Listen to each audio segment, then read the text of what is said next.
There's a book called Coming to Faith Through Dawkins. There is, yes. I have. In which 12 people claim that they only became religious because of reading you and being disgusted by what you say. Is this just sort of piggybacking on your fame? I have to confess, I haven't read it. Nor have I, so I can't comment.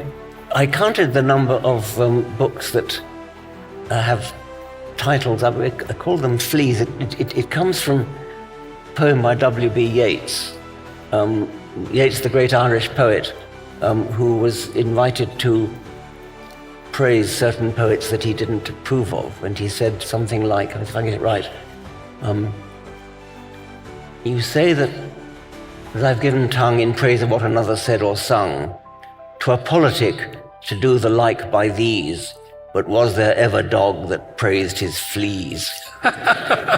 And so I made a collection of books that I called the Flea Collection. And they all had titles like The Dawkins Delusion and Deluded by Dawkins and yes.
Good evening, ladies and gentlemen. My name is Matt Ridley, and I'm here to interview Richard Dawkins. And the question I have in my mind is, how did a young lad born in Kenya, raised on a foggy island across the North Sea, who had a fascination for natural history and a way with words, become arguably the world's foremost public intellectual? A scientist, a writer, a philosopher, a naturalist. His new book is called The Genetic Book of the Dead, and it's completely fascinating. I first read, I want to do something else here. In it he writes, your body and your genome can be read as a comprehensive dossier on a succession of colourful worlds long vanished, worlds that surrounded your ancestors long gone. A genetic book of the dead. And he goes on, much more than skin deep, the whole body through and through, its very warp and woof, every organ, every cell and biochemical process, every smidgen of any animal, including its genome, can be read as describing ancestral worlds. I first read The Selfish Gene when I was a first-term undergraduate at Oxford. And I was blown away by the way it seemed to open up worlds of imagination and new ways of seeing the life of animals and plants. And then I was even more blown away to discover that the chap who'd written it was going to be teaching me in the next term. So it was, for me, a thrilling time to meet Richard Dawkins. He's been a friend ever since. It's wonderful to have him here tonight. Ladies and gentlemen, Richard Dawkins.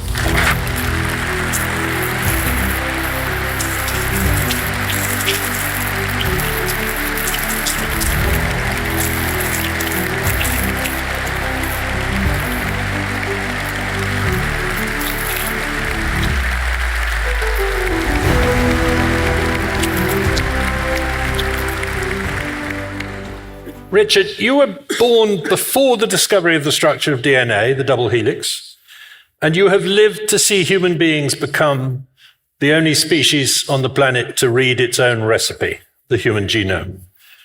No biologist will ever live through such a moment of enlightenment like that ever again, I think. And you once said that intelligent life on a planet comes of age when it first works out the reason for its own existence.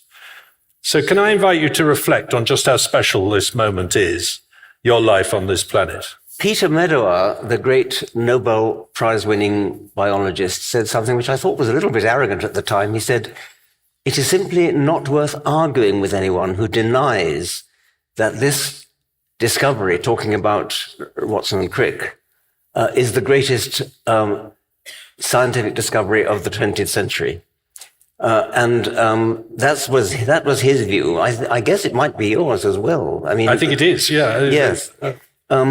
What it means is that life is digital. Life is, as I put it before, bytes and bytes and bytes of information. And with hindsight, I think it pretty much had to be that way. I think I use the word hindsight because Darwin would never have guessed that. I'm not sure the concept of digital would have meant much to Darwin, actually. But would you agree that natural selection probably couldn't work if genetics was analog? One of the things I was thinking of asking you this evening was, if sitting in this chair instead of me, we had Charles Darwin reconstituted, in some way, how would you set about explaining to him that yes. he was right, but because he was right about evolution because he was wrong about genetics or something like that? Oddly enough, I had a kind of experience like that. I was interviewed by a Japanese television crew who brought an actor dressed up as Charles Darwin. He was an English actor. He wasn't Japanese, and he was rather well made up.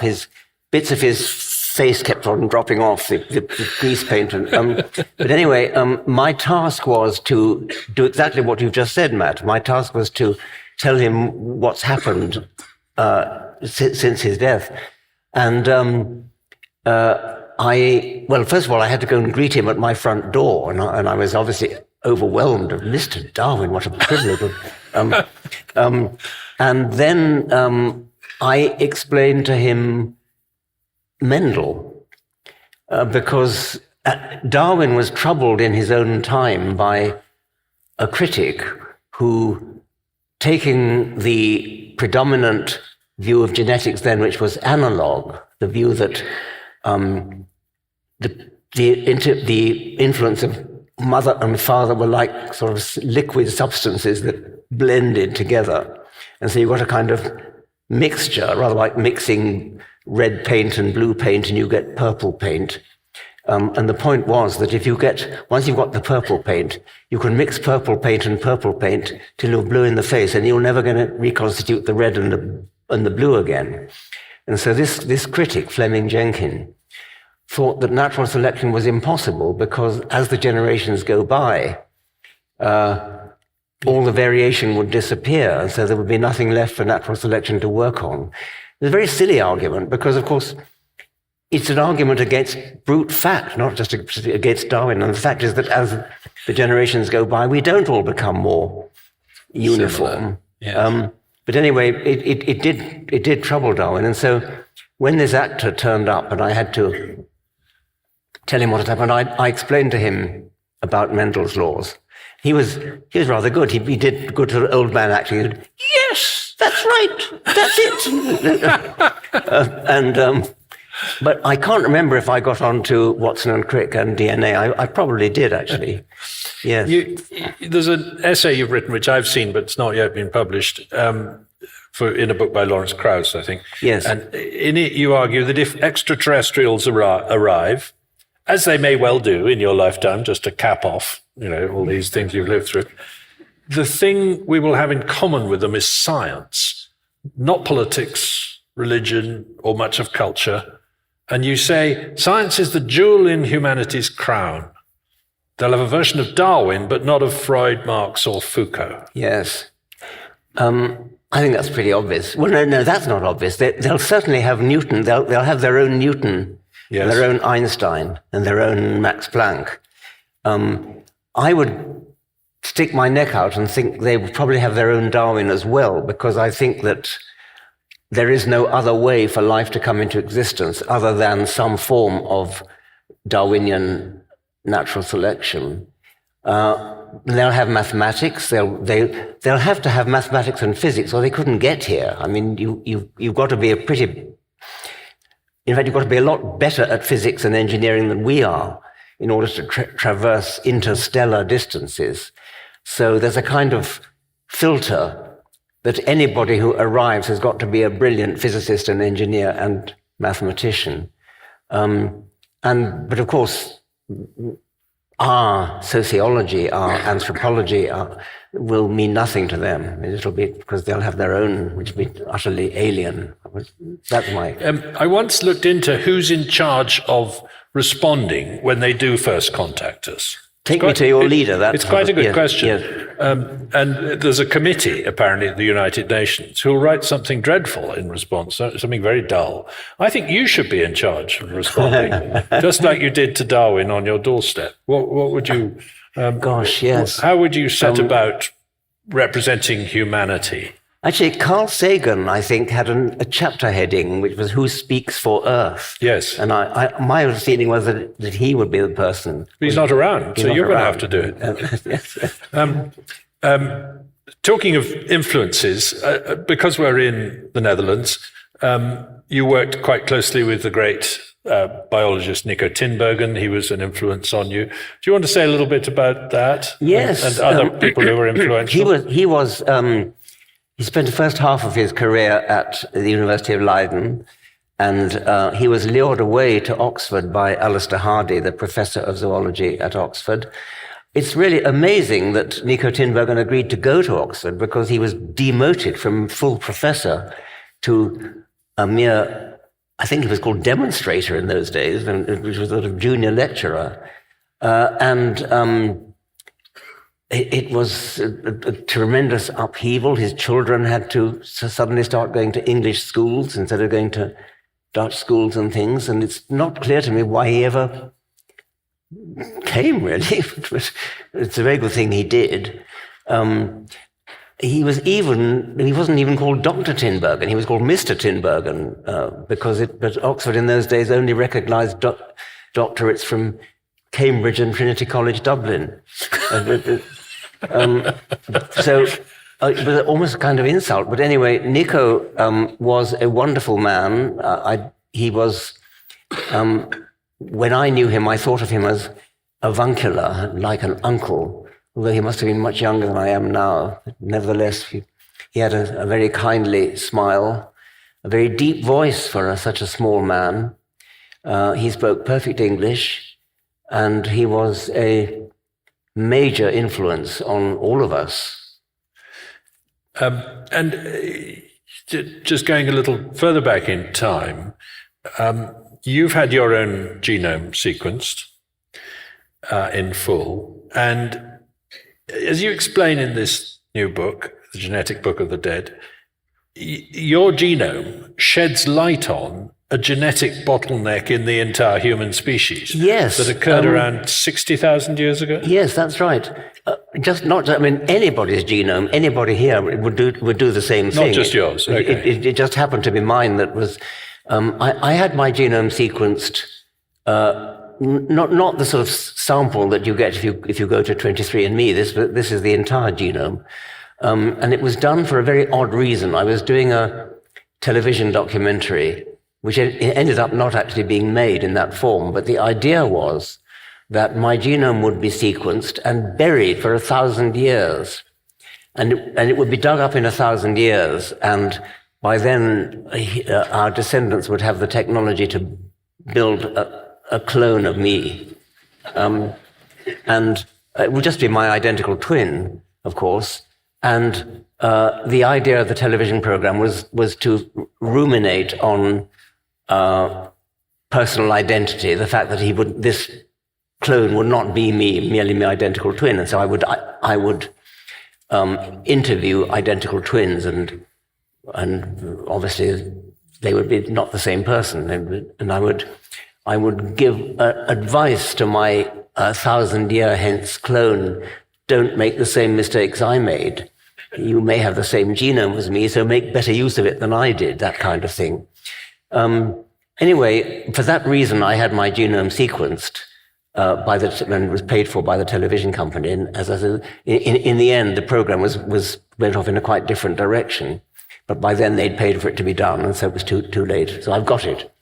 And my colleague Yan Wang, with whom he's my collaborator on a book called The Ancestor's Tale, he took my genome and did this analysis, which Matt has just alluded to, showing, just using one man's genome, happened to be mine, that there was a bottleneck in the population that were my ancestors 60,000 years ago. A bottleneck meaning a very small population in which there was a lot of inbreeding compared to what we have now when there are so many billions of us. And what's remarkable is that it is possible to make that kind of inference by looking at just a single genome. That's the power of digital computation that you can do now because our genomes are digital. And if I'm right, the timing coincides with theories that there was a massive volcanic explosion which nearly wiped the human species out. I think that's right, yes. From an Indonesian volcano. But Jan also looked at an individual Nigerian man's genome, and that does not show the same bottleneck, or not to the same extent anyway. Yes. No. Right, yeah. One of the lovely features of the book is the extraordinary delight you have in exploring the diversity of life, the different strategies that animals adopt. Tell us about saculina and parasitic castration. Yes. Saculina it's a crustacean. It's actually a barnacle, but you wouldn't know it was a barnacle. It's a parasite of crabs, and if you just saw it, you would think it was a fungus. It simply has sort of roots that branch through the whole body of the crab, and there's an illustration in the book in which the rest of the crab is swept away, and all you see is the saculina, and you can see the complete outline of the crab, with these rootlets going, and all you see from the outside of the crab is a sac, a horrible bloated sac on the ventral side of the crab. We know it's a barnacle because its larva is the same as the larva of a barnacle. And it's an extreme example of a parasite. It's generally true that parasites tend to evolve in a direction very different from their non-parasitic relatives. And why does it stop the crab breeding?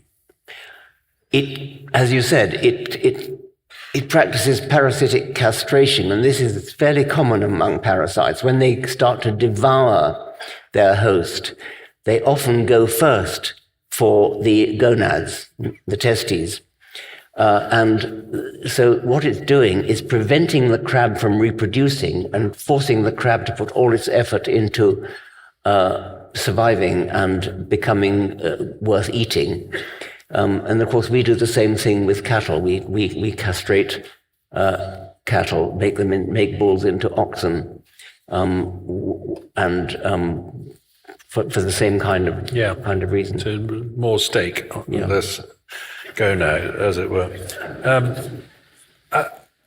How surprising do you think it is that plants and animals share the same genetic code? I mean, when Francis Crick and others realized in the 60s that the genetic code was identical in bacteria and plants and animals, it didn't have to be that way, did it? I mean, it could have been that we had Windows and Mac on the planet, as it were. We had two different operating systems. And I think probably that's what most people thought. I think probably most people would have thought that the genetics was different. It must have been a major surprise when it turned out that the genetic code is universal. And by the way, what it means is that if we find life on Mars, say bacteria, something like bacteria were found on Mars, if the Martian life form has DNA in the same DNA code, that's got to mean that it's cross-contamination, because we know that there are meteorites that have landed on Earth that have come from Mars.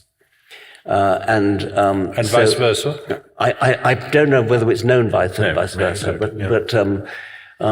but if the life form on Mars has a different genetic code, that would be absolutely fascinating. I mean, that means that life has arisen twice independently in the same solar system. And what that would mean is that the universe is simply crawling with life, because it couldn't happen.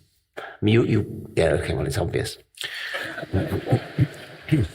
You talk about the genetic book of the dead, that essentially our genes are a sort of catalogue of the environments in which we lived in the past, but you also say that genes are predictors of the future. What do you mean by that? Yes, I suppose something like this. If the genes make an animal successfully, what that means is that the environment of the future in which the animal is going to have to survive must be pretty similar to the environment of the past, otherwise it couldn't survive. Mm-hmm. It is a fortunate fact that the world is a conservative place. If it wasn't, if the world was constantly changing in a mad, sort of capricious way, such that prediction was impossible, then life would be either impossible or would be very rudimentary. You can't base your survival on the past if the future is very different from the past. Mm-hmm. The reason why animals can survive at all is that they come into the world pre-programmed in the environments of their ancestors, and the environment of the future is sufficiently similar to the environment of the ancestors that you can make a bet that whatever helped your ancestors to survive in the past will help you to survive in the future. So that's what I mean by prediction. I mean, all prediction, all meaningful prediction has got to be based on the past. Yeah, I had an argument this autumn, actually, with a friend, because there were a lot of berries on the trees this autumn, and he said, yes, that means it's going to be a cold winter. And I said, well, much more likely it means it was a warm spring or something. It must be more likely to be about the past than the future. But he said, well, don't underestimate the ability of even these plants to be able to forecast what's ahead. Now, I personally don't think they're any better than weather forecasters probably at telling what the weather's going to be like next year, which is almost impossible to know. Yes. But he's right that we underestimate the degree to which they could calculate, in some evolutionary sense, I think that's right, patterns that forecast what happens next. Yes, you're talking about short-term prediction of the immediate future, but yes, I mean that's even if that's unlikely, the principle holds. Yes. Yeah. And when it doesn't hold, as when there's a catastrophe like the one that wiped out the dinosaurs, I mean that is a case where all bets are off. I mean, the future became totally different from the past. And the ferns did well and much better than. I mean, there was a whole age of ferns after the dinosaur extinction. Yes. Apparently, anyway, your book is in some ways, certainly in chapters 8 and 9, it's a defense of your previous work. You're revisiting the story of a selfish gene and the extended phenotype 50 years on, and rebutting some criticisms to it. And you write at one point, it was profoundly wrong to say that genes are not active causes. Active causes is precisely indispensably what they must be. If they were not, there could be no natural selection and no adaptive evolution. So why were those widespread critiques of the selfish gene view of the world wrong, in your view? I was particularly picking on my Oxford colleague Dennis Noble, who's a very distinguished physiologist, and he's a brilliant physiologist. But he asserted in his book, a rather recent book, which is called Dance to the Tune of Life, or I think Dance to the Music of Life, or the Tune of Life. He says, genes are not active causes. He thinks that genes are useful for the animal in the same way as the animal's liver is useful, or its kidneys are useful, its muscles are useful. He thinks that when an animal needs to make a certain protein, it goes into the nucleus and of the cells and takes down the relevant volume from the library of DNA and uses it to synthesize the enzyme concerned. This is profoundly wrong. Genes are causes in the evolutionary process. If they weren't, natural selection couldn't happen. Natural selection is the differential survival in the gene pool of alternative alleles. And the reason why some of them survive and others don't is precisely and exactly because they have a causal influence on their own probability of surviving. And the way they do that is by influencing embryonic processes.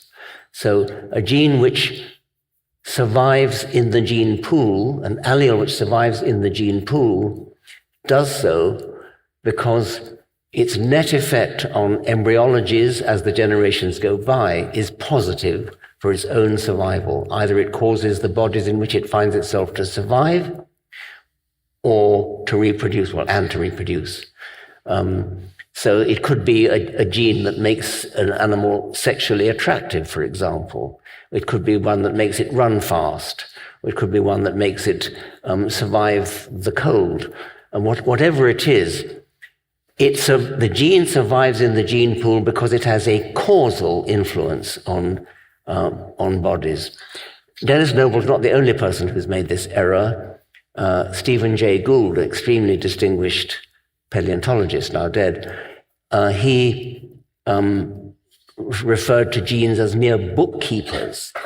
The real action goes on at the level of the individual body, and all that genes are doing is bookkeeping, keeping a record of what happens. That's exactly back to front.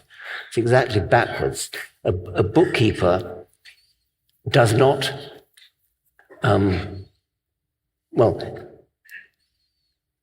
bookkeeping doesn't have a positive influence. Bookkeeping Right. is a passive thing. I told a little anecdote in a footnote in the book. Illustrate this. I once overheard in my college in Oxford somebody asking the registrar, who's a very important official in Oxford University, what happened at the university council yesterday. And he said, "I don't know, I haven't written the minutes yet." It's the wrong way around. Your book, The Extended Phenotype, which was in some ways a rather more scholarly and serious book than Selfish Gene, not so much directed at the public as at your scientific colleagues, but it made this very strong argument that we need to see things like the nests of birds or the houses of caddisflies as expressions of the genes as well. And that took you to the idea that individuals reach out and change what's going on in the brains of other people. Yes. Deliberately and manipulatively. Yes. And that my phenotype consists of the ability to both mind read you and alter your behavior in some way, or vice versa. It's quite a cynical, scary way of seeing the world, isn't it? Yes. Well, I mean, going back to Saccharina, parasites so often manipulate their host, and that's another example. There are experiments on birds showing that when for example, a male canary sings in the presence of a female canary, this actually has a direct cause, which is to make the female's ovary swell and increase and change her hormonal state. The same thing has been shown in doves, in Barbary doves, ring doves. When the male does his bow coo display, which is a sort of bowing and a cooing at the same time, again, this causes the ovary of the female to swell and changes the hormonal state. This is a manipulation by the male of the female, and that has got to be, if it's a Darwinian adaptation, which it presumably is, this has got to mean that genes in the male have a phenotypic effect on the body of the female. And the female is going to evolve to resist it, which means the male's got to try harder, and that's why you get the exaggeration of courtship. So an exaggerated display will indicate that there's been sales resistance on the part of the victim.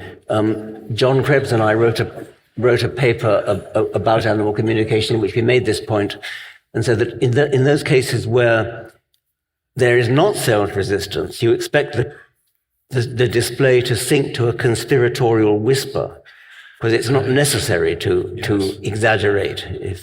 Yes.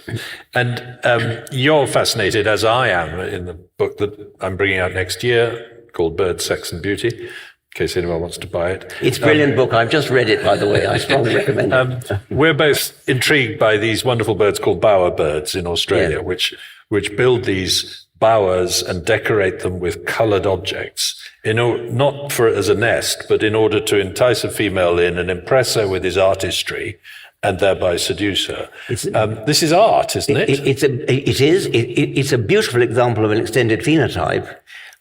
First, because what the bowerbird is doing is shifting the burden of a sexually selected, for example, peacock's tail, off the bird itself and onto this inanimate bower, which is just made of grass. It's an external peacock's tail.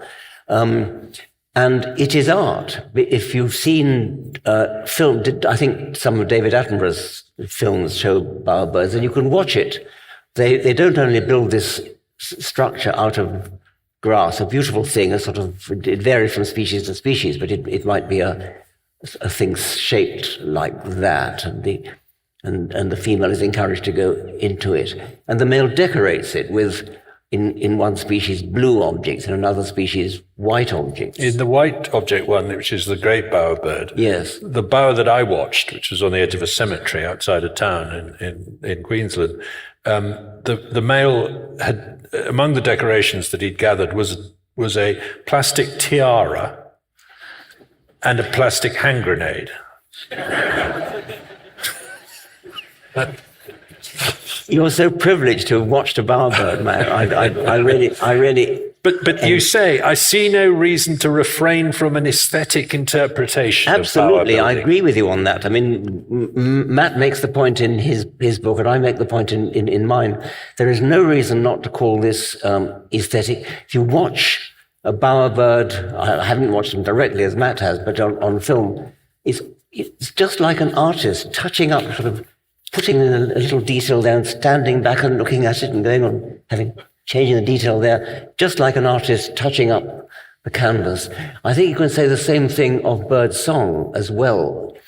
And actually, there's a rather good argument for this, but birdsong being music appreciated in an aesthetic sense, because if you look at the way songbirds learn to sing, where this has been looked at, for example, in American song sparrows and white crown sparrows, and I think in chaffinches and various other birds as well, what's going on is that the young male bird is teaching himself to sing by kind of burbling at random and repeating those phrases which match a built-in template of what the song ought to sound like.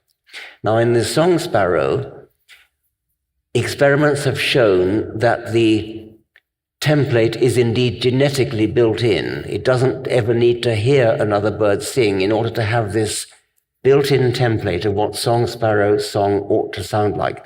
White crown sparrow, another American bird, is a bit different. It needs to hear another white crown sparrow sing early in life, and it's as though it makes a kind of tape recording of song, and then once again it teaches itself to sing by trial and error, by singing at random, by burbling at random, and repeating those phrases that fit the template.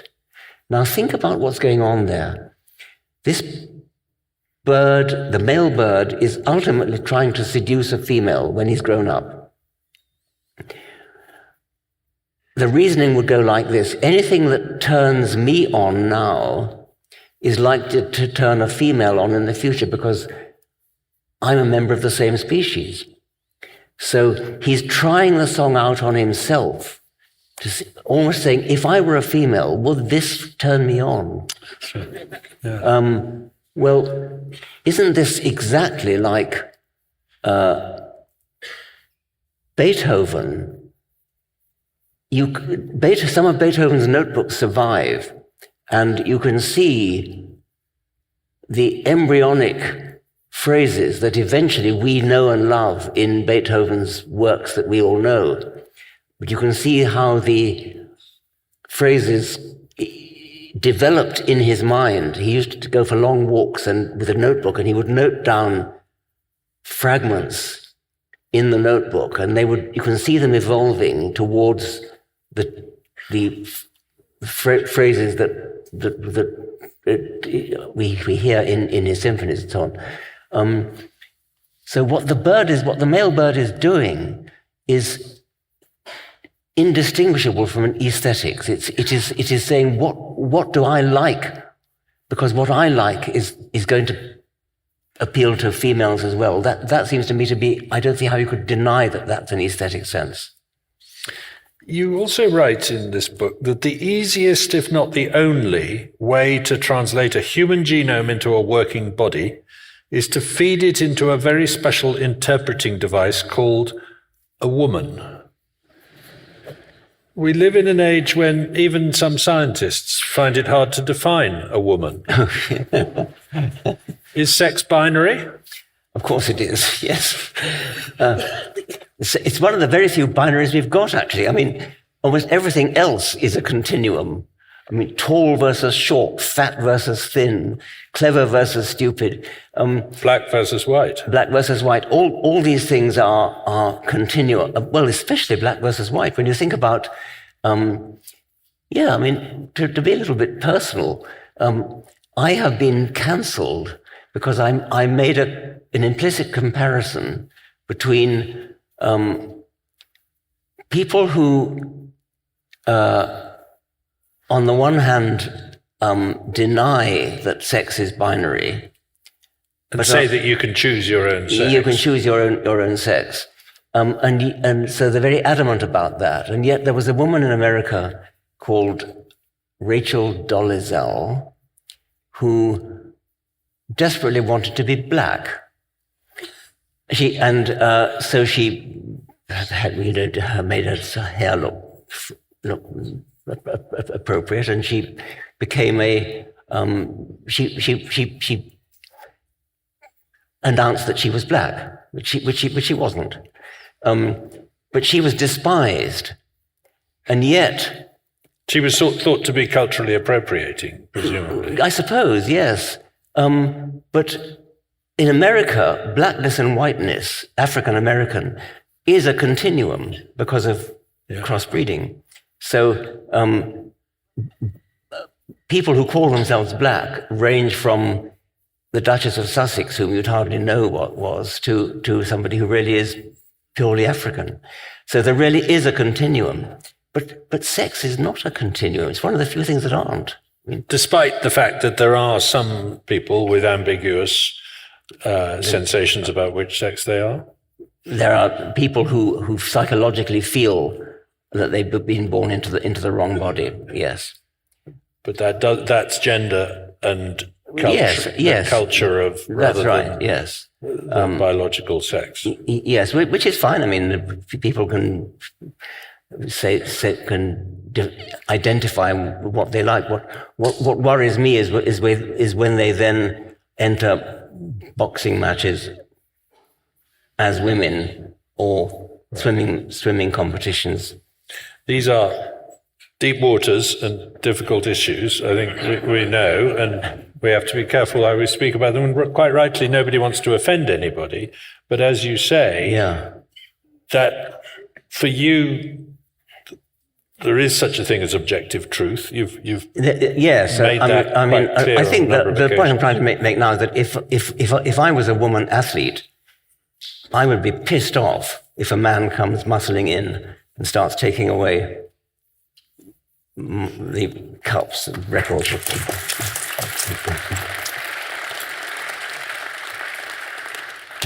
Continuing a little bit on this theme, science, you say, proceeds, I think this is from your forthcoming essay, not from the book, proceeds through the dispassionate evaluation of evidence, not by yelling political slogans, slavishly proclaiming political loyalty, and denouncing heresies. Yet I would say that quite a lot of those things happened from scientists in the pandemic. They said it didn't come from a lab, which we now think it quite probably did. It's not airborne. It can be stopped by lockdowns, which some people say can't be. There was relatively little room to be a heretic on these issues during the pandemic. I know less about you know a lot about this, Matt. I know little about it.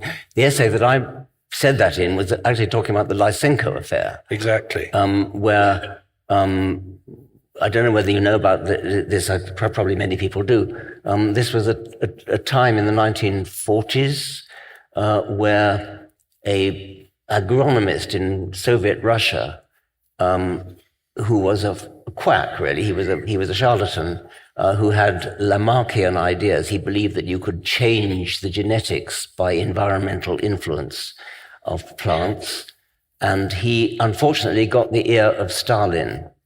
And that meant that he was eventually promoted to running the whole of Soviet agriculture with catastrophic results. It was a terrible, terrible time. Mass famine, mass starvation, because Lysenko ruined Soviet agriculture for a generation. I quote in this paper a really dreadful book which has the rather innocuous-sounding title, The Situation in Biological Science Today, which is a verbatim account of a conference that was held in Moscow in 1948, where one after another these Soviet biologists stood up and denounced Mendel, Morgan, Weissman, everything we know about genetics that we knew about genetics at the time. It was a kind of hate, politically motivated hate against genetics. And there are one or two rather sad cases where geneticists stood up and confessed their sins and actually denounced themselves, and in some cases were led off to Siberia.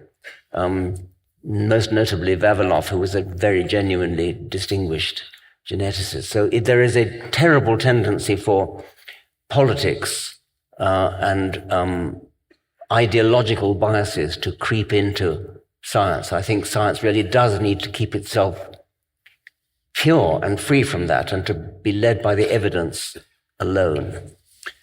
I think, clearly what happens in the groupthink around pandemics or something like that is not on the same dreadful scale as what Lysenko did. But do you agree that sometimes this dogmatic groupthink is still a problem, that we haven't quite got rid of the Lysenko tendency? I fear, and I think it shows itself in the whole gender business as well. Yeah. In the case of the pandemic, I have some sympathy for politicians who were caught by the sheer speed with which things happened, and the requirement to be too certain, and the requirement to give guidance, which should really have waited until more evidence was in. But you have the dilemma that if you wait too long, it might be a disaster. And I hesitate to be too damnatory of politicians who were caught in that situation. Talking of controversial topics, we better get on to God briefly.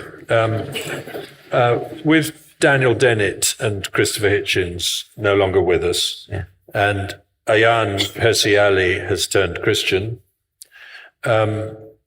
Is the new atheism losing the battle against religiousness in Yes, the I'm world? not sure there ever was a new atheism. It was a journalistic phrase which I had no coining of, no part in coining. It's true that Christopher Hitchens and Dan Dennett and Sam Harris and I got together and had a joint meeting. The four horsemen of the atheist apocalypse. Which was just been, a transcript of it has just been published as Four Horsemen. Actually, at that meeting which we had in Christopher Hitchens' flat in Washington, Ayaan Hirsi Ali was supposed to be a fifth, Right. but she was called to the Netherlands on some urgent business at the last minute, so she wasn't there. This was before the murder of Theo van Gogh? No, it was after that. Right. It was after that. It was after she'd moved to America. Right. After he'd been murdered, and I don't know whether when she came back to the Netherlands it was in connection with that. But anyway, but now she's become a Christian, and I thought when I first heard this that it was a political thing, that I thought she was regarding Christianity as a sort of bulwark against Islam, which she'd suffered under in Somalia and various other places. But no, we met in New York and had an on-stage debate. It became very apparent that she really is a Christian. I mean, she really is she's bought into the whole thing. So there's hope for you yet.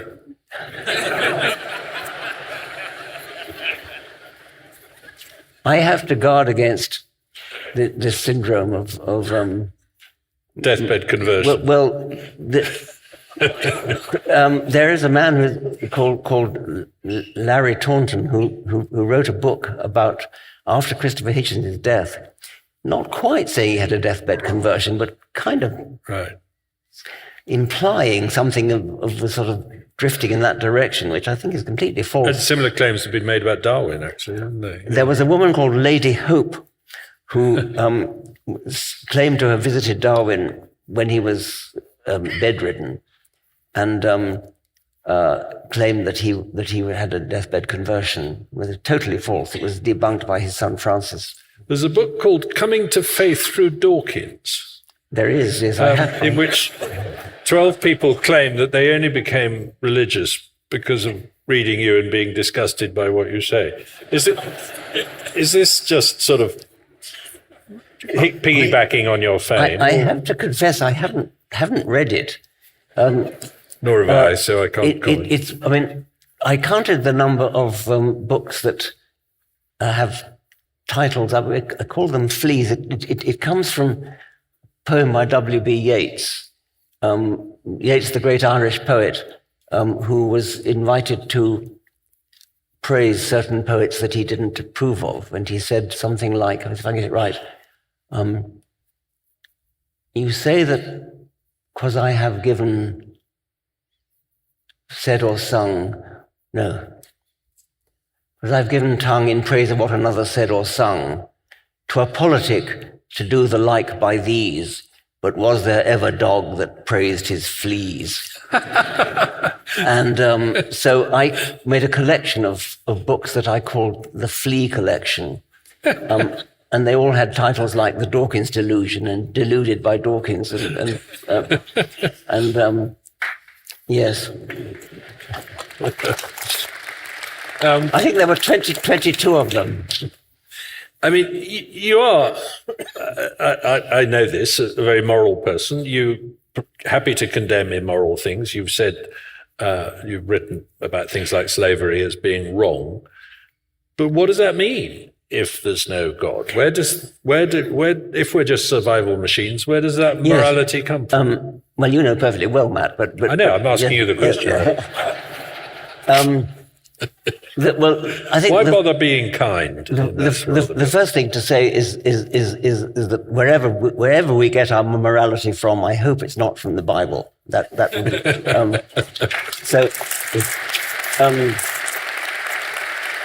because that would mean that we'd be in favor of slavery, we'd be in favor of stoning people for breaking the Sabbath and all that kind of thing. So it's not that. So we're on our own. We have to think out. We have to work out our morality for ourselves. Our morality has to be, dare I say, intelligently designed. And the people who do this are moral philosophers, and the rest of us really as well. If you look at the broad sweep of history, as Steven Pinker did in his book, what's it called? The Better Angels of Our Nature. Better Angels of our Nature. Things are getting better. Violent death is decreasing. We no longer believe in slavery. We treat women as equals. We don't send little boys up chimneys. We don't torture cats for amusement. We don't have gladiatorial spectacles in the Roman Colosseum for getting entertainment from watching people slaughter each other and so on. There is what I've called the shifting moral zeitgeist. You can get it if you just look at culture over the centuries, over the decades, really. If you look back at the early 20th century, say the 1920s, works of fiction, Agatha Christie or Bulldog Drummond, who was the kind of 1920s equivalent of James Bond, all sorts of things which you couldn't say nowadays, little racist things.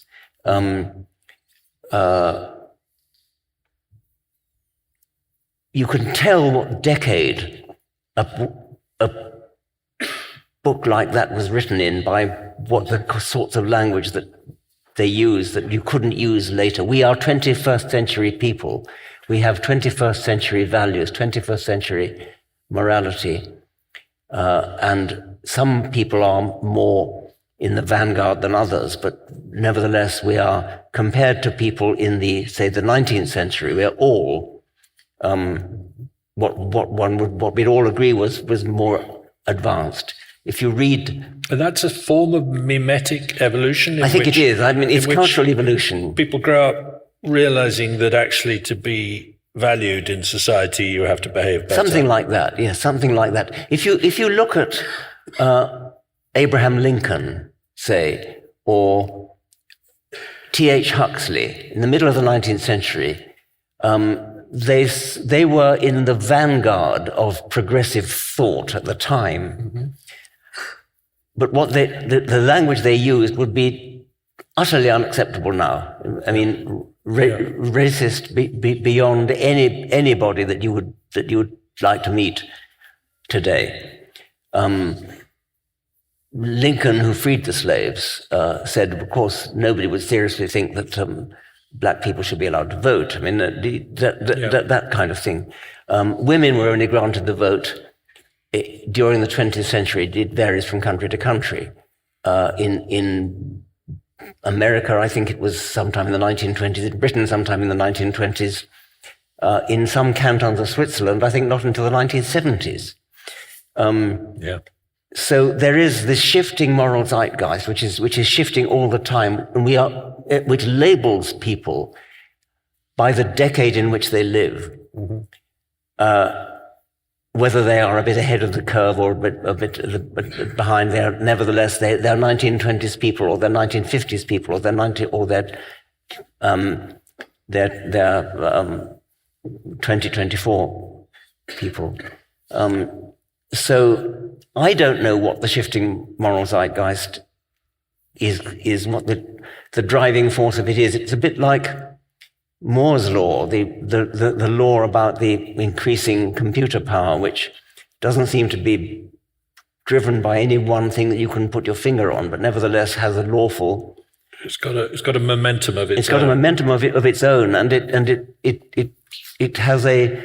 You can actually plot it on a logarithmic graph, and it's a straight line, and I think it's something like that.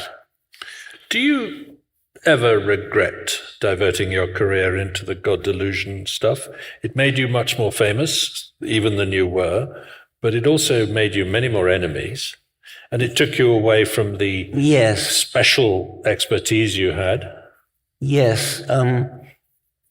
Sometimes, no, I don't think I do on balance. I mean, I can see the point, but I don't think I do, because I actually regard it as part of the same enterprise. I think that the hypothesis that there is a creative intelligence underlying the universe is a deeply interesting scientific hypothesis, which is false, but very interesting. I mean, if it were true, it would mean that we're living in a very, very different kind of universe from the one that I think we're living in. And I think we're living in a universe which is unplanned and unforeseen and undesigned. And everything about my understanding of the universe is based on that. But if that were false, if there really was a designer who set it all up, designed the laws of physics, fixed the physical constants, perhaps set it up in such a way as to anticipate that biological evolution would happen, that would be an absolutely fascinating scientific hypothesis. And so I think it's not that much of a departure, actually. There's a chap called John Vervaeke, who's a philosopher, who said recently, "We are enmeshed within a deeper cultural historical crisis that I call the meaning crisis. It's more and more pervasive throughout our lives, and there's a sense of drowning in an ocean of bullshit." Do you agree with that? It's quite a common view these days. Yes. I don't think I do agree with it, but I think I do. I haven't read it. I haven't read that, actually. What is his name? John Vervaeke, Vervaeke. Anyway, well, I won't dwell on that subject, but what a depressing thing. We live in a wonderful world, don't we? I mean, yes, there's a lot of cacophony coming from social media and so on, but it's not a moral or economic or any other kind of catastrophe. I think that's right. I mean, in many ways, that's right. But we are assailed by a lot of lies, aren't we? That's true. Yes. Yeah. Were we not always? Well, perhaps not. Yes, maybe. Anyway, back in the last 5 minutes, in 5 minutes' time, I'm going to ask the audience to start lining up to take questions from them. But before I do that, I want to go back to a rather terrifying quote from the very end of your new book. "Our entire genome is a swarming colony of symbiotic vertigoviruses. You are the incarnation of a great seething, scrambling, time-traveling cooperative of viruses." Really? Is there no end to the humiliation you scientists are willing to visit upon our egos as a species? Going back to the parasites we were talking about earlier and extended phenotypes, a parasite which, a parasite's job is to get its offspring into the next host, and to get it and there are two ways to do it. It could either be what I call a horizontal parasite, which means that it broadcasts its spores or its babies or whatever it out into the world by, for example, sneezing or coughing or being ejected in diarrhea or something like that. That's a horizontal parasite, and most parasites do it that way. But another way to do it is to put your propagules in the gametes, in the eggs probably, of the present host. And this is what mitochondria do. Mitochondria, which live in all our cells and which we depend on for our very existence, our life. They do our metabolism for us.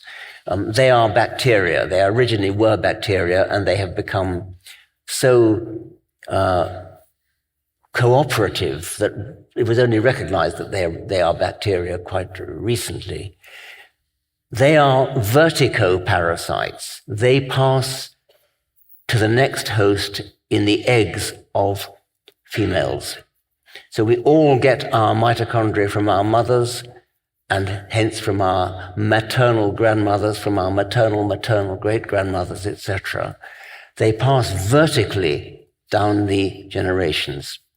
So to the extent that a parasite has extended phenotypic influence, its genes have extended phenotypic influence on its host, because a verticoparasite needs the present host to reproduce successfully in order for the offspring, for its offspring to get into the next host. That means that any extended phenotypic effect that it has will be identical in its aims and its hopes and its aspirations to those of our own genes. So all our own genes are working together to enhance the survival and reproductive success any animal's own genes are working to enhance the survival and reproduction of the animal in which they sit. So if parasites can have any influence on the phenotype, on the body in which they sit, the influence will be in the same direction. It'll be in the direction of increasing the survival, the sexual attractiveness, the successful parenting, everything that the genes of the animal or the verticoparasite can do will be conspiring in the same direction towards the survival and reproduction of the present host, totally different from a horizontal parasite. Well, that being the case, I return to why it is that our own genes, any animal's own genes, cooperate with each other. They cooperate with each other because they all share the same exit route to the future. They all share the same hope of getting to the next generation, which is via the gametes of the host. So verticoparasites and their genes and our own genes all have the same aims. Why not regard them all as cooperating verticoparasites of each other, or symbionts of each other, and put that in more fanciful language, all our own genes are a colony of symbiotic cooperating verticoviruses. Well, on that note,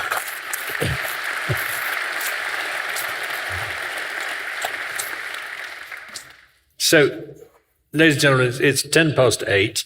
We've got exactly 30 minutes for questions from the audience. There will be microphones in the two side aisles. Please form an orderly queue to ask a question, and please keep your questions short to let plenty of people have a go. And any coalitions of vertigoviruses that want to come up and ask questions, please feel free to do that. The gentleman. No, there's no microphone there. Oh, you don't have a right? microphone there? I think it's just there. Just there, is that right? Where is the microphone? Can someone... Is there no microphone? Is there no microphone? There should be. We're waiting for a microphone, I think, but it'll come. Good, you've formed a queue. That's excellent. Very British of you, yeah.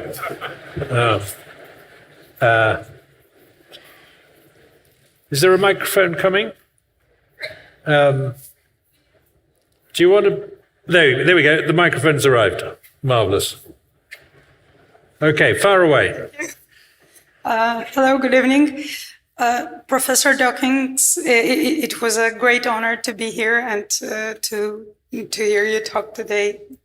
And thank you very much for the way you are teaching us and turning us into better learners and curious about life.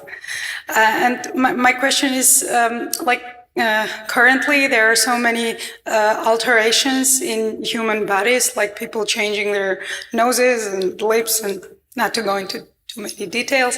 Do you think that it will eventually turn into some evolutionary process that we will eventually change our outlooks according to the artificially changed outlooks we have right now?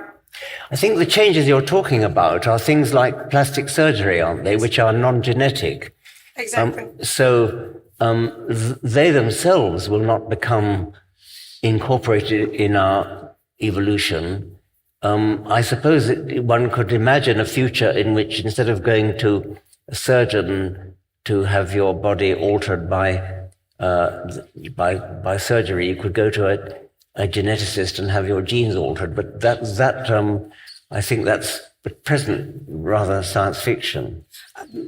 I meant will this eventually turn into some natural change? Now being artificial, now being man-mandated, and eventually that the selection is going towards the outlook that is currently. Well, only if the genes are manipulated, not if it's a surgical procedure.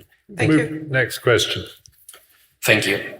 Professor Dawkins, I've probably waited 10 years for this question, so here goes. My question is about human evolution. My question is all about, we see the mutation, of course, the driving force towards the next generation. If you have, let's say, a good mutation, you're more likely to pass it through. If there's a bad mutation, it's possible it can pass to the next generation, but eventually good genes prevail, bad genes die. Is it maybe possible that humans, in a very natural way, have stopped evolving because it's so easy to reproduce? Now you have Tinder, you have technology. I mean, if you look at in the 1700s, let's say you live in a small town, there was only 20 or 30 people you could possibly reproduce, but nowadays it seems it's sometimes easier to reproduce than to not reproduce. So yes, that's my question. I mean, on the face of it, when we are feather bedded from the cutting edge of natural selection, it tends to be the case, as you say, that we don't.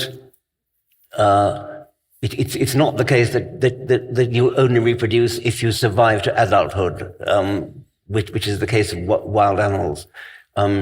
So most of us survive, and whether you have lots of children or not tends to be determined by cultural But there's still a huge amount of differential reproduction going on, and that will lead to evolutionary trends. If there is, if you divide people up into those who have lots of children and those who don't, and then you ask, is there any genetic difference between those who have a lot and those who don't? Then by definition, we have evolutionary change. That is true. But it seems to me rather unlikely that those factors will persist for thousands of years to produce an evolutionary change, because the cultural conditions are so volatile. So does that mean that in 1,000 years we're going to look pretty much the same?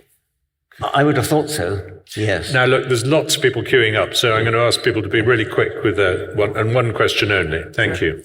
Hey, you're a big science advocate, as am I, of course. But science is also corrupt, and there's big science where some studies are maybe ignored and some studies are pushed a little bit more. So there's corruption in science.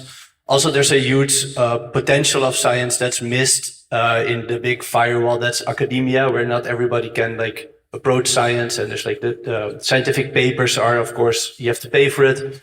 So what opportunities is there for science in your view, so that in 100 years we can be the best versions of ourselves through the best version of science? What possibilities do you see?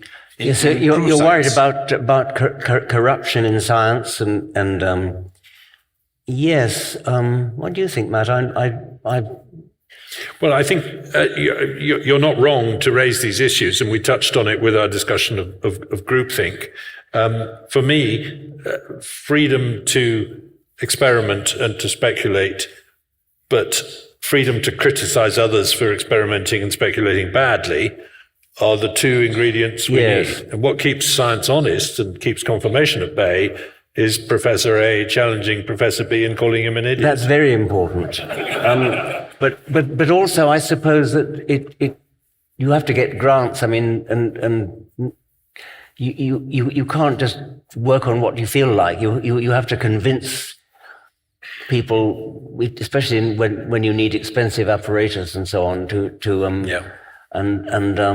that there's a sort of tussle between the needs of academic science and science that can be sort of shown to have an immediate usefulness, and there can be a tendency for the money to go only to what looks as though it's going to be actually immediately useful to humanity rather than fundamental science. And I think it's important not to forget not to forget fundamental Absolutely. science. Yeah. Next question, please. Hello. I've got a controversial question, maybe. You said two things that were... Thank you, by the way. Hi. You said two things that I feel were a little opposing. So one was the generational or social acceptance zeitgeist that you were talking about race, for example. And then you said that gender or sex is not on a spectrum. And you were talking about how sex is then binary with, as you would say it, conformed by XX versus XY chromosomes. So I was wondering what you think about the possibility of the Y chromosome shortening so much now in our evolution that it is only conforming sex. Do you think that there's a possibility that there's a shifting to potential X chromosome kind of strength? Or X chromosome conforming more genetic traits, and that understanding of gender could be on this zeitgeist of understanding where there's actually I'm not transcriptome and proteome alternations that could be conforming more information. I mean, I'm not a big fan of sex chromosomes as being the important thing in the binary nature of sex anyway, because I look at the broad sweep of animals generally, and not just humans. Humans are just one species. If you look at animals and plants generally, the difference between the sexes is a matter of gamete size. There are macrogametes, which are eggs, and microgametes, which are sperm, and there are no intermediates. And that is the important thing that makes sex binary. That's the important criterion. So fish and reptiles, for example, when they change sex halfway through their life, they change the size of their gametes. Yes, and so they produce. But you don't have. Isogametes, medium-sized gametes, are confined to fungi and a few other things. So the XXXY system is what we have in mammals. It's what some fish do it, birds do it, but the other way around, where the equivalent of the XY is the female sex.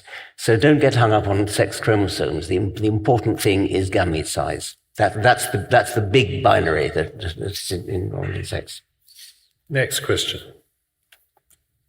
Hi, I once saw a video of you quite a long time ago, actually, having a conversation with a gay man about the gay gene. And fortunately, these days, a lot of people dare to come out, let me make that clear. But in the context of the selfish gene, it doesn't make sense that this gene continues to exist because it can't naturally procreate. So I was wondering if there's another theory why this might continue to exist as a gene, or if there, perhaps in your opinion, is no gene for sexuality at all. Yes, I wouldn't think there's a single gene, but there probably is some genetic contribution to variance in sexual orientation. I think I'm right in saying that if you look at twin studies, which is one of the ways of discovering whether there's genetic contribution to variance, you find that there is a tendency for monozygotic twins. If one of them is gay, the other one is likely to be. So it probably is a genetic thing, which means you're quite right to raise it as an evolutionary problem. There have been theories put forward. There's the worker bee theory that it's something to do with uncles, perhaps devote. I mean, I'm not very convinced by these ideas. There's the idea that in our wild ancestors, when men went out hunting, leaving women behind, they might have left them in the care of trusted males to look after them, and a kind of badge of trustworthiness if you're leaving your wives behind would be if a male is gay.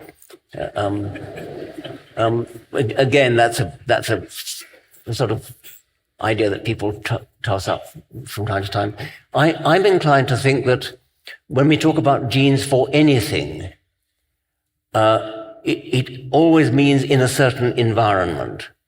So imagine that there's a gene which predisposes an individual male to be gay only under certain environmental conditions.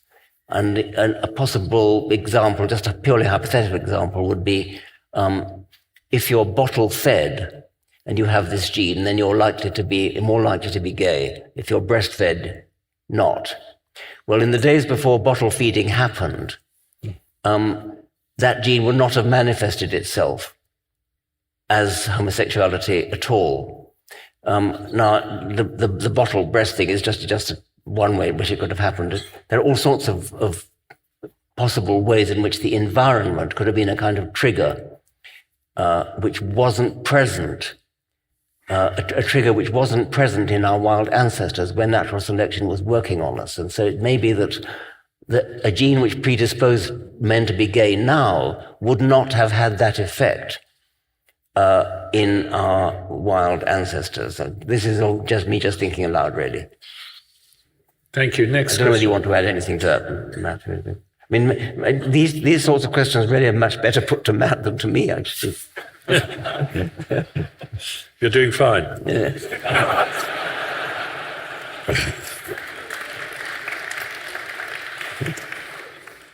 Thank you first for explaining in different ways why life is beautiful from a secular perspective.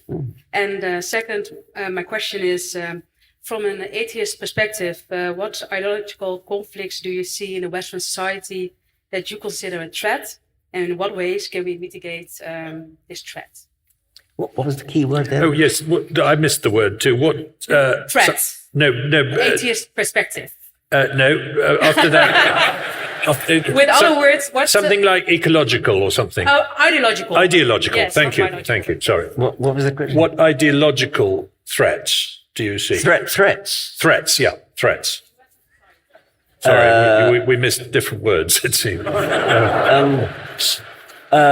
Ideological threats from an atheistic perspective? Yes, in our Western society, yes. Yes.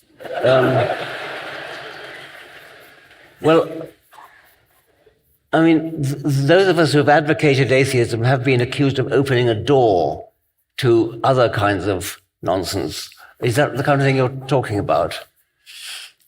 No, I'm talking about religious threats and non-scientific threats. So that's my perspective. Religious threats and non-religious threats.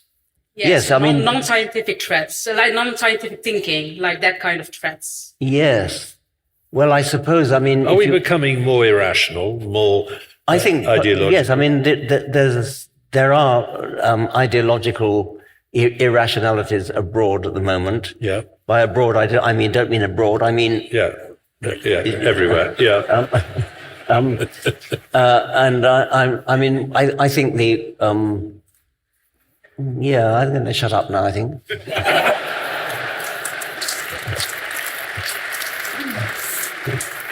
Thank you. Hi, Mr. Dawkins. Thank you so much for tonight. I'm a great fan of the Poetry of Reality podcast. I work myself with artificial intelligence, and I was wondering what problems in evolutionary biology are not solved yet, and how AI could help solving these problems. Ooh, that's a good one. Yes, I've been very impressed with some of the very recent advances in artificial intelligence. I've logged into 3 of them, I think, now, and I'm just bowled over with admiration for the way they appear to be human. I mean, you can interact with these creatures, and they seem to be pretty nice people, really. They passed the Turing test, haven't I they? think they passed the Turing test with flying colours. I mean, Alan Turing, the great mathematician, put forward this notion of the Turing test, which was if you were in his time, you would be sitting in a room with a teleprinter, communicating with either a human in another room or a computer in another room. If you couldn't tell which was which, then it was conscious. Well, I think that the AI programs that I have interacted with passed that test with flying colours, but I still don't think they're conscious. And I don't know why I think that, but I think I'm committed to the view that they one day will be. I wasn't that impressed by the factual accuracy of one of the ones, ChatGPT. Yep. I mentioned a geneticist called Helen Spurway, who was the wife of the great geneticist J.B.S. Haldane. She died a long time ago, as he did. And ChatGPT said, after Haldane died, Helen Spurway married Richard Dawkins.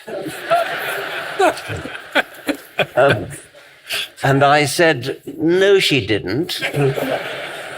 And it said, oh, sorry, got that wrong, or words to that effect. And then it said that she married Aldous Huxley, which was also false. So I didn't quite understand, since facts are so easily lookable up. I mean, Yes. that's trivial. Just look it up in Google. And for some reason, the way ChatGPT is written, it's not. It doesn't just Google a fact when it easily could. So And it could be worse than that, because the fact that you married Helen Spurway is now going to be fed into the next generation I know. of AI That's devices, right. Yes. as if it was a fact. Thank you very much. But- Next question. Professor Dawkins, Mr. Ridley, thank you so much for a fascinating evening. My question concerns a particular topic you touched upon tonight, which is humanity drowning in a sea of bullshit. I'm quite concerned about recent developments, for instance, in Gaza, Ukraine, but also the election of Trump, and in the Netherlands, the election of Geert Wilders as our largest party, parties that openly believe in conspiracy theories. And I was wondering, given these facts, what is your, because I consider both of you to be Enlightenment thinkers, what is your reason for believing that humanity is actually moving forwards instead of regressing? Okay.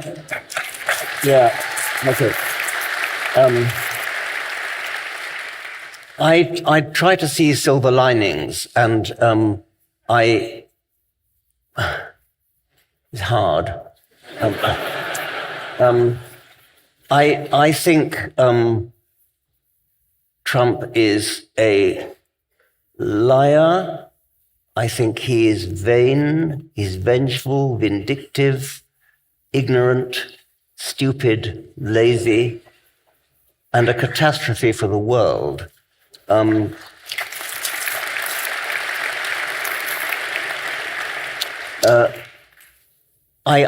think I understand the psychology of why so many people may have voted for him.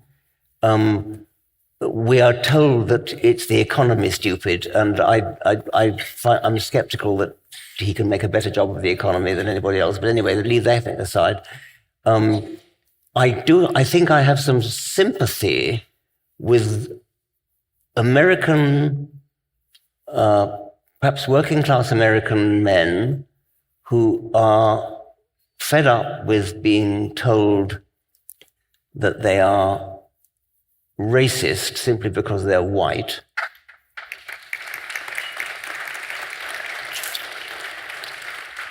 Fed up with being told that they must agree to the proposition that a woman can have a penis. And fed up with being patronized in that kind of way by the intellectual class in America. And so I do have some sympathy with voting for Trump as a kind of protest vote. But as to my own opinion of Trump, I started out by saying it. I should add that before we came on stage, Richard said, let's not get drawn into talking about Trump. Next question. Good evening, Mr. Dawkins. Thank you for being here. This might be an odd question. My question is actually two-sided. A, are you known with the theory of your countryman Graham Hancock? Of the Netflix special Ancient Apocalypse? Graham Hancock, Ancient Apocalypses. This is a somewhat amateur archaeologist who argues that... Pseudosciences. argues that there were civilizations before the last ice age, which got, I think, something like that, wasn't it? That, it's true. That got demolished by catastrophe. Yes, I am not familiar with it. That's the obvious. I'm sorry. Yeah, that's going to be a difficult question because I wanted to ask you how you think about his specific kind of views about the fact that there might be a missing civilization, and I was wondering what your thoughts were about that. Obviously, since I haven't read Graham Hancock, I cannot answer that question. There's nothing wrong with saying I don't know, and I don't. Next question. Hello. So you mentioned that you strengthened your view in the gene as an active cause, as an active agent.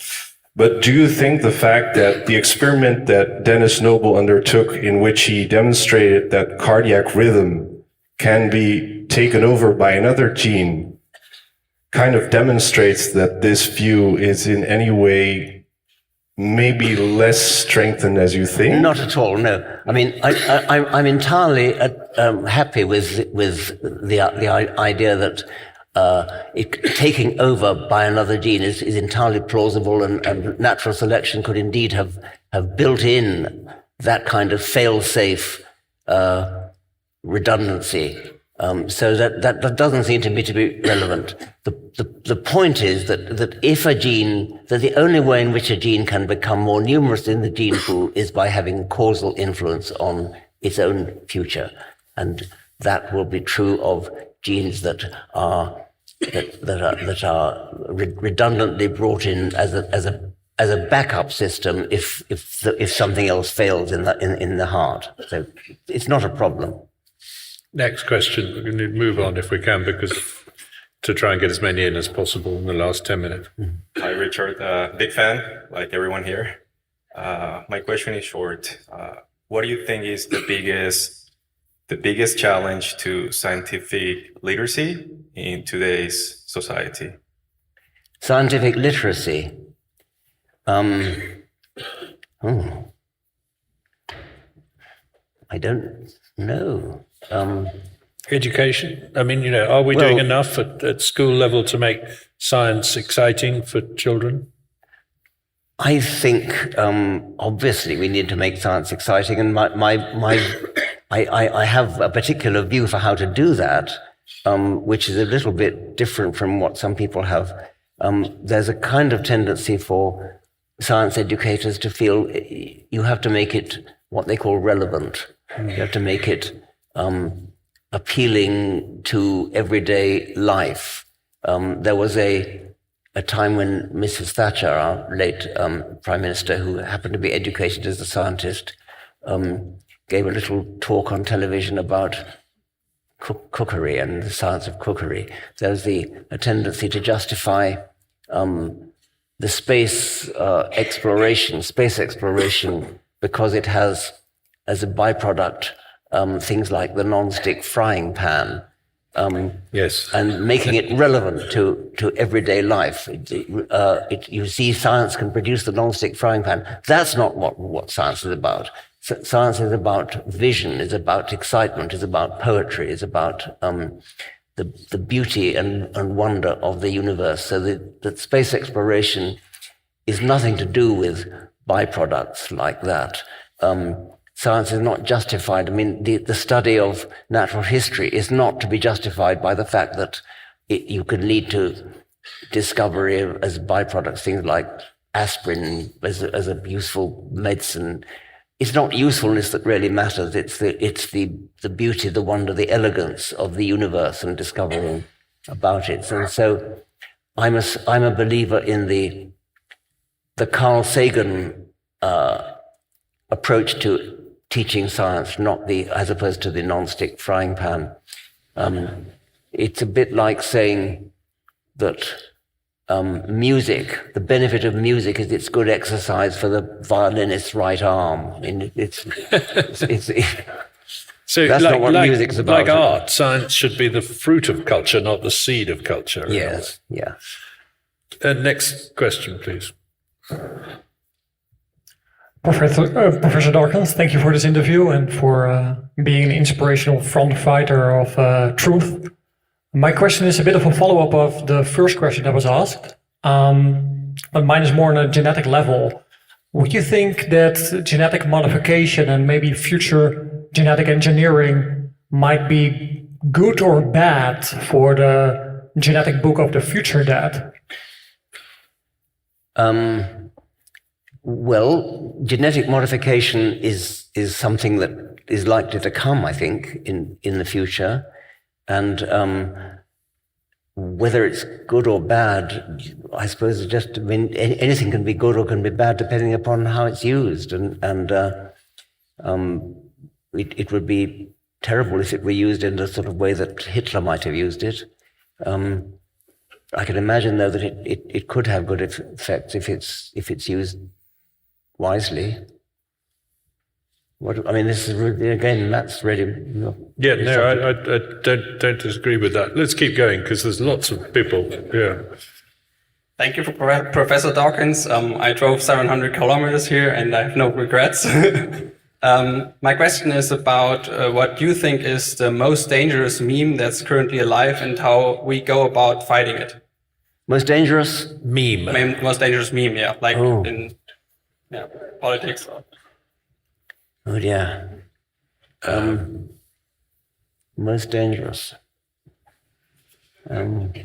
What do you think?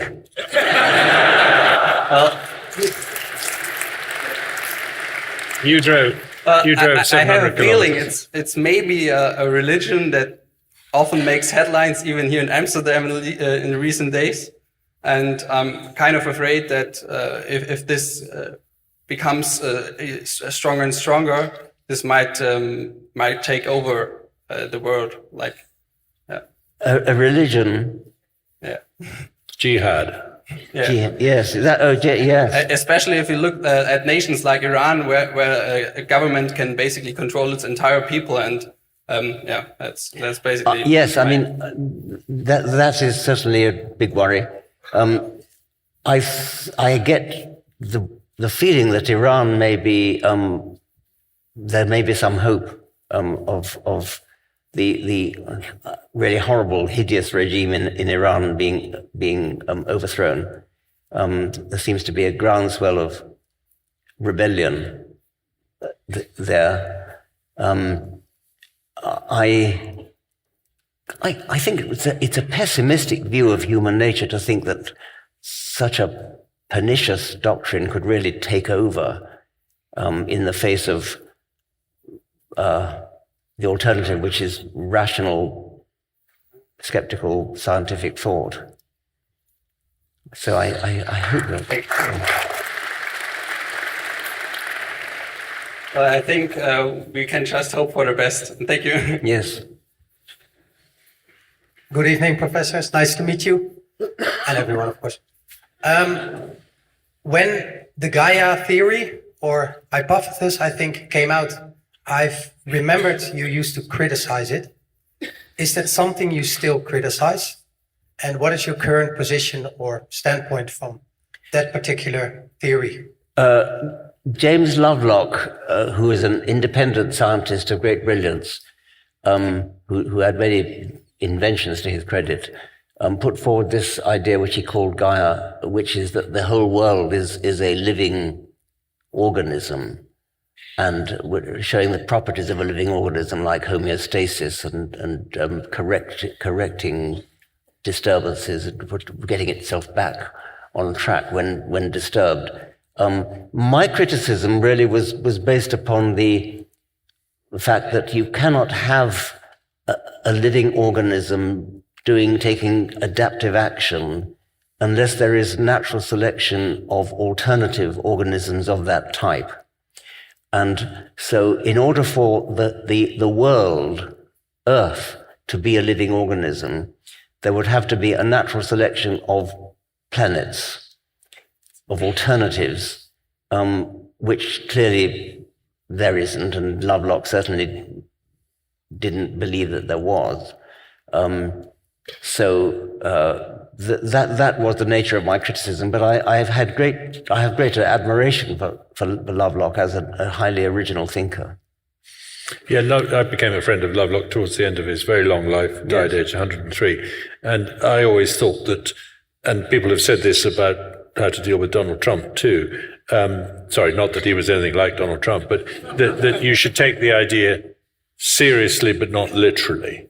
And I found that quite helpful. You know, it's a useful sort of way of thinking about the world, but it doesn't work if you take it too literally. Yes. Okay. We're 1 minute away from finishing up, and I just have one announcement to make before the last question, which is that those VIP meet and greet ticket holders must stay in their seats at the end of the show, and they'll be ushered to a meeting with Richard at the end. But at that point, I'm now going to ask for the very last question, the gentleman in the red hoodie, and I apologize to the others that we haven't got to you. Well, first of all, thank you, Mr. Ridley and Professor Dawkins. I'm a student at the University of Leiden, which you mentioned earlier, and I've read several of your books, so there are obviously 1,000 questions I could ask, so I hope I picked an interesting one. What I wanted to ask is, I was speaking to my mother the other day about the climate crisis and the recent elections, and I said that I think or hope that at some point the human need for survival will cause us to spring into action decisively. Because we're driven, like all organisms, we're driven by genes, which are driven by the need for survival. So I wanted to ask you if you think that at some point the genetic drive to survive that all organisms have will cause some shift in priorities. The genetic drive to survive works at an individual level. It doesn't work at a species level. And therefore, if there is action which any species has to take to stop catastrophes happening which affect the whole species or the whole world, it won't happen, because that's not the way natural selection works. If there is a need for action, that itself is controversial, but if there is a need for action, then it's not going to come by biological evolution. It would have to come by something else, which would be political, and would have to be a group decision, which is difficult to achieve because you have to get agreement, political agreement. And so, whether or not there is if there's some kind of agreement among scientists for action that ought to be taken, then whether that action can be taken is a political problem. You can't rely upon evolution you only could rely on evolution if evolution worked at a group level, which it doesn't. Well, ladies and gentlemen, I apologize to those who didn't get to ask their questions. This is Richard Dawkins' farewell tour, so I think we are extremely privileged to have had the chance to eavesdrop on his mind this evening. Ladies and gentlemen, please join me in thanking Richard Dawkins.